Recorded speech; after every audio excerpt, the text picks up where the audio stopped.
When Kennedy entered the White House, it was his intention to continue Eisenhower's policy of seeking to contain both Zionism and the MIC. If he had been allowed to live, there would not have been a shift of US policy in favour of Israel, right or wrong. In all probability, the 1967 war would not have happened.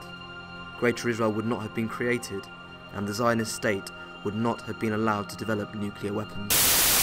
For $10 million, most of us would do almost anything, including abandoning our family and friends, and our church.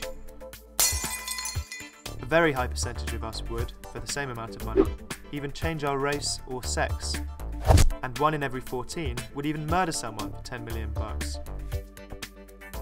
92% of us would rather be rich than find love in our lives. If you get your money out of a Hitachi ATM machine in Japan, it will be laundered. The way they do it is they briefly press the bills with rollers, which are at high enough temperatures to kill most bacteria. Statistically, most people won't bend over to pick up money lying on the sidewalk, unless it's at least $1.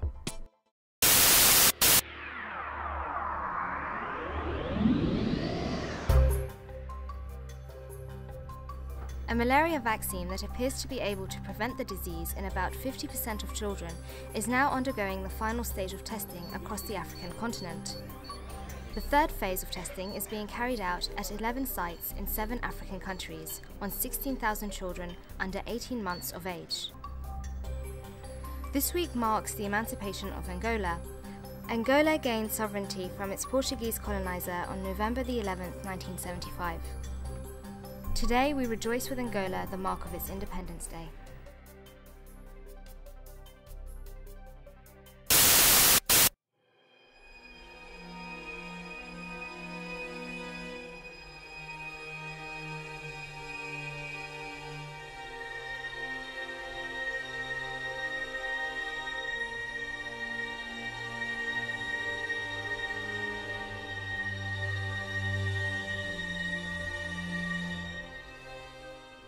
In last week's programme, we made reference to prominent Israeli companies operating within the African diamond industry.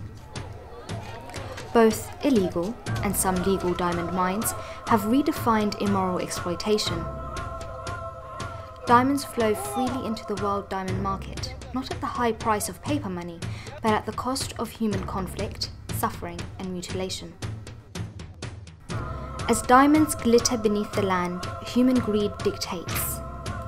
Amputation becomes the trademark of the diamond industry, and its victims are to forever bear the scar of diamond-fueled warfare.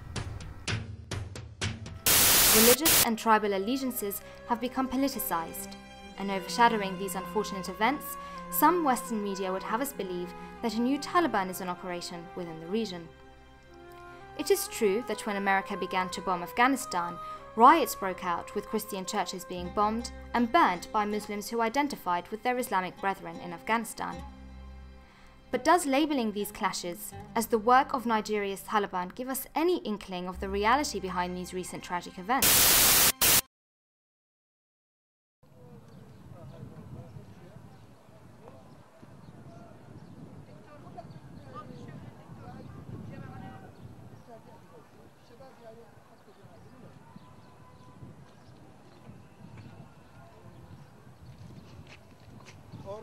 That one, still, the soldiers. احنا هون بتل رميدة في هون هدول للمستوطنين هذه كلها البيت كلها للمستوطنين هون فيش احنا تقريبا هذا الشارع احنا بنعدي منه بس عشان المستوطنين بيلطخوا من هون والجيش من هون يعني ما فيش احنا على 4 جهات محاصرين تقريبا لانه فيش اي محل نطلع فيه يا المستوطنين بيلطخوا يا الجيش.